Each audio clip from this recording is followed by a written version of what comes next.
Okay. അല്ല ചുമ്മാ ആൾക്കാരെ അടിക്കും. നീ ആരുടെ ഇത് ചോദിക്കാനായിട്ട് എന്റെ അടുത്ത് ഇങ്ങോട്ട് ചോദിക്കും. അത് കൊള്ളാം.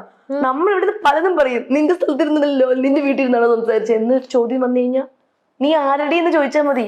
നീ ആരാ എന്ന് ചോദിച്ചാൽ മതി, അവിടെ തീർന്നു. അങ്ങനെ പറയത്തില്ല. അല്ലാതെ നമ്മളൊരു അനുവിനൊരു വോയിസ് ഉണ്ടെന്ന് തോന്നുന്ന സ്ഥലത്താണ് വോയിസ്, അവിടെ വോയിസ് എനിക്ക് ഉണ്ടെന്ന് തോന്നിക്കഴിഞ്ഞാൽ, അവിടെ നെഗറ്റീവ് ഇത് സംസാരിച്ചു കഴിഞ്ഞാൽ നിങ്ങളൊക്കെ എന്ത് നെഗറ്റീവാ, അയ്യോ ഇവിടുന്ന് എങ്ങനെയെങ്കിലും പോയാൽ മതി, അങ്ങനെ പറയും. ചിരിച്ചേ പറയുള്ളൂ. കുറ്റം എന്ന് പറയുകയാണെങ്കിൽ ഒരു പാവപ്പെട്ട ഒരാളെ പറ്റി ഭയങ്കര മോശം പറഞ്ഞേ, ആ പറഞ്ഞത് ശരിയല്ല, അയാൾ പാവമാണേ എനിക്കറിയാം എന്ന് പറഞ്ഞിട്ട് അങ്ങനെ പറയും. ഓക്കെ. ഇനി സ്റ്റാർ മാജിക് എന്ന് പറയുന്ന ഒരു പ്രോഗ്രാമിന് മുമ്പ് അനു പലത് ചെയ്തിട്ടുണ്ട്, പ്രോഗ്രാംസ് ഒക്കെ ചെയ്തിട്ടുണ്ടെങ്കിലും അനു ഇന്നത്തെ അനുമോൾക്ക് ഇങ്ങനെ ലോകം മുഴുവൻ എല്ലാരും ഇഷ്ടപ്പെടുന്ന കൊഞ്ചിപ്പിക്കുന്ന അങ്ങനത്തെ ഒരു ലെവലിലേക്ക് അനു വന്നത് ശരിക്കും ഈ ഫീൽഡ് വരുന്നതിന് മുന്നേ എന്നെ കൊഞ്ചിക്കുമായിരുന്നു. അത് റിലേറ്റീവ്സ് അങ്ങനെ പുറത്തുള്ളവര്, ബന്ധുക്കള് അങ്ങനെയുള്ളവരൊക്കെ. ഇന്നിപ്പോ തന്നെ നമ്മള് മുമ്പേ കണ്ടില്ലേ, കൊല്ലത്ത് 4 ചേച്ചി വിളിച്ചു. സന്തോഷം. ആ ചേച്ചിക്കൊക്കെ കണ്ട ഉമ്മ തരും. ആ ചേച്ചിക്കൊക്കെ അത്ര ഇഷ്ടമാണ്. പിടിച്ച് ഉമ്മ തരും. ഇനാഘോഷത്തിനൊക്കെ പോകുമ്പോ അമ്മമാര്, ഈ അമ്മമാരെന്നൊക്കെ ഒരു ഉമ്മ കിട്ടുമ്പോ ഉണ്ടല്ലോ ഭയങ്കര സന്തോഷമാണ്. എന്താന്ന് പറയാ, കണ്ണ് നിറഞ്ഞ് കരഞ്ഞു പോകും, ഭയങ്കരമായിട്ട് കരഞ്ഞു പോകും. അങ്ങനെ എത്ര സ്റ്റേജ് ഞാൻ മെഴുകിയെടുത്തെന്നറിയാമോ, ഭയങ്കര കരഞ്ഞിട്ടുണ്ട്. എനിക്ക് അത് കരഞ്ഞു പോകും ചേച്ചി. അത് ഏതൊരു മനുഷ്യ സ്ത്രീ ആണെങ്കിലും കരഞ്ഞു പോകും. നമുക്ക് ഒരാളുടെ ചില ആൾക്കാർ ചിലപ്പോ റിയാക്ട് ചെയ്യുന്നത് എങ്ങനെയെന്ന് അറിയില്ല, പക്ഷെ ഞാൻ കരയും. സ്നേഹം കൊണ്ട് നമ്മളെ വീർപ്പ്, സ്നേഹം കൊണ്ട് നമുക്ക് സ്നേഹം തരുമ്പോഴല്ലേ നമുക്ക് ഭയങ്കര സന്തോഷം തോന്നുന്നത്. ഒരു മനുഷ്യന് നമുക്ക് എന്ത് കിട്ടിയാലും, നമുക്ക് ഇപ്പൊ എത്ര കാശ് നോക്കിന്ന് പറഞ്ഞാലും എന്താ കാര്യം, നമുക്ക് വയറ് നിറച്ച് ഭക്ഷണം കഴിച്ചാൽ കുറച്ചു സമയം കഴിയുമ്പോൾ ആ ഭക്ഷണത്തിന്റെ ടേസ്റ്റ് പോലും നമ്മളെ വായി കാണത്തില്ല. വയറ് നിറഞ്ഞ് ദാ കിടക്കുന്നു ഉറക്കം.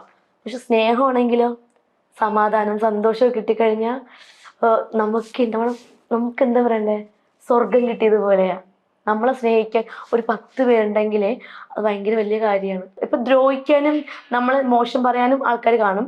നമ്മൾ ചിന്തിക്കരുത്, 10 പേര് നമ്മളെ സ്നേഹിക്കാനില്ലേ, നമ്മളെ കൂടെ എല്ലാ കാര്യത്തിലും ഇല്ലേ, അത് മാത്രം ചിന്തിക്കുക. ഇപ്പൊ ഞാൻ ചോദിക്കാൻ വന്ന സ്റ്റാർ മാജിക്കില് ഇത്രയും സ്നേഹമൊക്കെ കിട്ടിയില്ലേ, ആ ഫെയിമും കിട്ടി. ആ ഒരു ഫെയിം കിട്ടിയതോടൊപ്പം തന്നെ അനുവിന് ലഭിച്ച ഒന്നാണ് പണം.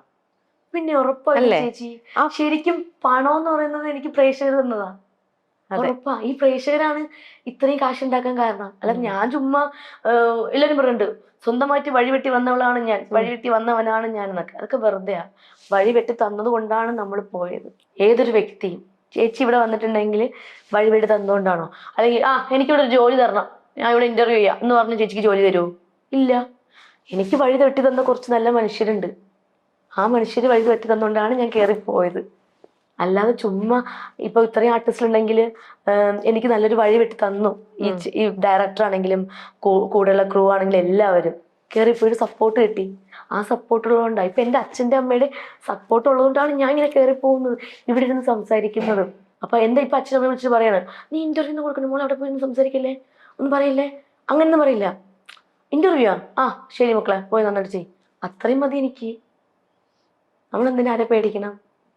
അപ്പൊ ഈ പണം അനുവിന് ശരിക്കും ലൈഫിൽ ഒരുപാട് മാറ്റങ്ങൾ കൊണ്ടു തന്നിട്ടുണ്ട്, സൗഭാഗ്യങ്ങൾ. ഉറപ്പായിട്ടും. ഞാന് കുഞ്ഞിലെ ഈ കുഞ്ഞു മക്കളില് 3 വയസ്സ് 4 വയസ്സായ പിള്ളേര് ഞങ്ങളുടെ വീടിന് ചുറ്റുമൊക്കെ ഉണ്ട്. ഈ പിള്ളേരെ വിളിച്ചുകൊണ്ട് വന്നിട്ട് ABCD പഠിപ്പിച്ചു കൊടുക്കാറുണ്ട് കുട്ടികൾക്കൊക്കെ. അപ്പൊ എനിക്ക് 50, 100 അന്ന് തരുമായിരുന്നു. ഞാൻ അന്ന് എനിക്കന്ന് 13 വയസ്സായിരുന്നു. അപ്പൊ ഈ മക്കൾ, അപ്പൊ എന്റെ ചേച്ചി വലിയ മക്കളെ പഠിപ്പിക്കുക 10 പേരെ, ഞാൻ 5 പിള്ളേരെയും പഠിപ്പിക്കും. അപ്പൊ ഈ 50, 100 കിട്ടുമ്പോ എനിക്കിത് മാസത്തില് ഈ ഒരു 500 രൂപ കിട്ടുമ്പോ ഈ കാശ് ഞാൻ കൂട്ടി വെക്കും. എന്നിട്ട് ഞാൻ എന്താ ചെയ്യുന്നറിയാമോ, എനിക്കുള്ള യൂണിഫോം, എൻ്റെ ബുക്ക്, ബാഗ്, ഞാൻ എൻ്റെ അച്ഛനെ ഇതുവരെ കഷ്ടപ്പെടുത്തിയിട്ടില്ല. സീരിയസ് ആയിട്ടും ഇതുവരെ ഞാൻ അച്ഛനെ കഷ്ടപ്പെടുത്തിയിട്ടില്ല. അച്ഛാ അത് വേണം, എനിക്ക് ഇത് വേണം, ഈ ഡ്രസ്സ് വേണം, അത് വേണം, ഇതുവരെ ഞാൻ എൻ്റെ ചേച്ചിയും ഞാനും ചെയ്തിട്ടില്ല. ഞങ്ങൾ കഷ്ടപ്പെട്ട് ഞങ്ങൾ ഇതുപോലുള്ള കാശൊക്കെ ഈ ക്രിസ്മസിനും ഓണത്തിനും വിഷുവിനും ഒക്കെ കിട്ടുന്ന പൈസ കൂട്ടി വെക്കും, കളയത്തില്ല. ചോക്ലേറ്റ് വാങ്ങിച്ചോ, ഐസ്ക്രീം വാങ്ങിച്ചോ, ഫുഡ് വാങ്ങിച്ചതല്ല, വാങ്ങിച്ചു ഞങ്ങളുടെ സാധനങ്ങൾക്ക് ഇഷ്ടമുള്ളതൊക്കെ ഞങ്ങൾ അങ്ങനെ വാങ്ങിച്ചിട്ടുണ്ട് നടക്കുന്നത്. അതുപോലെ തന്നെ ഈ പറയുന്ന പോലെ 13 വയസ്സിൽ അങ്ങനെ തുടങ്ങി.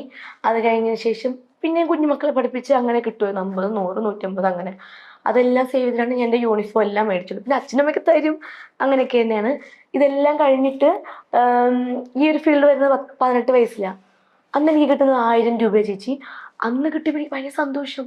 അയ്യോ, കുറച്ച് സമയം അഭിനയിച്ചപ്പോൾ 1000 രൂപയോ, എൻ്റെ അമ്മ ഒരു മാസം ഇരുന്ന് കിട്ടിയപ്പോൾ എനിക്ക് ഇത്ര 1000, അടിപൊളി, നല്ല ഫീൽഡ് എന്ന് പറഞ്ഞപ്പോൾ ഞാൻ അതിനു വേണ്ടി കുറേ പ്രയത്നിച്ചു.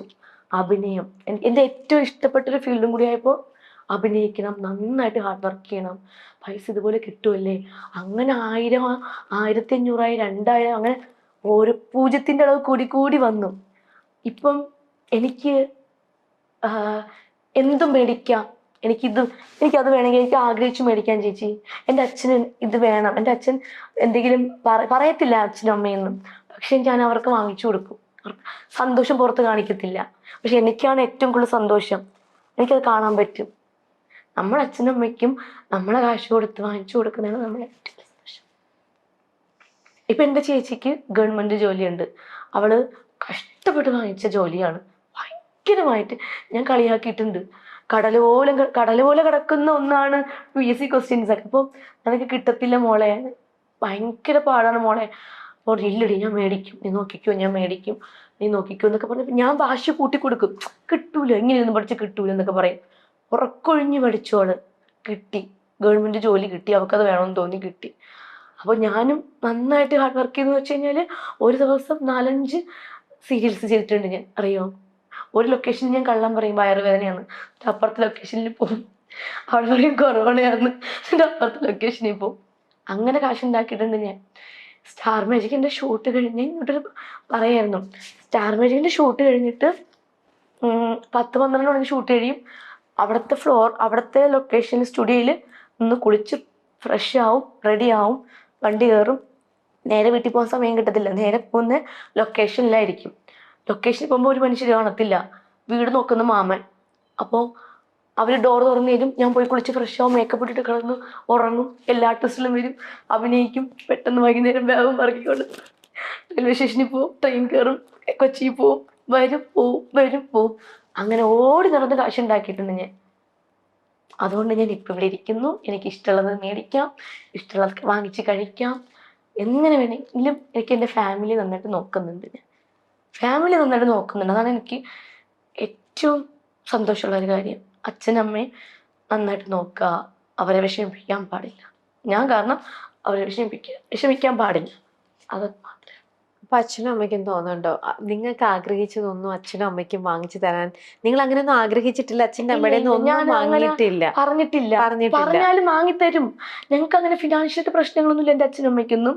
പക്ഷേ ഇപ്പൊ ഞാൻ എൻ്റെ അച്ഛന് ജോലിയൊന്നുമില്ല, അമ്മയ്ക്കും അങ്ങനെ ജോലി കാര്യങ്ങളൊന്നും ഇല്ല. പക്ഷെ ഞങ്ങളെ വളർത്തിയതും ഞങ്ങളെ കഷ്ടപ്പെട്ടതും എൻ്റെ അച്ഛൻ എൻ്റെ വീട് വെച്ചതൊക്കെ എനിക്ക് നന്നായിട്ട് അറിയാം എങ്ങനെയൊക്കെയാണെന്ന്. അപ്പം ആ കഷ്ടപ്പാട് ഞാൻ നന്നായിട്ട് കുഞ്ഞിലേ കണ്ടു വളർന്നതാ. അപ്പോഴൊക്കെ ഉള്ളൊരാഗ്രഹം, എൻ്റെ അച്ഛനെ കഷ്ടപ്പെട്ടാണല്ലോ എനിക്കിത് മേടിച്ചു തരണേ, അപ്പോൾ ഇനി ഞാൻ അച്ഛന് മേടിച്ചു കൊടുക്കണം. ആ ഒരു വിചാരം കൊണ്ടാണ് ഞാൻ ഇവിടം വരെ എത്തിയത്. ഇപ്പൊ എൻ്റെ അച്ഛൻ ഇടുന്നത് എന്താണ്, എൻ്റെ അച്ഛനുള്ളതെല്ലാം ഞാൻ കൊടുക്കുന്നതാണ്. അപ്പൊ അച്ഛന് ഭയങ്കര സന്തോഷമില്ലേ അതൊക്കെ.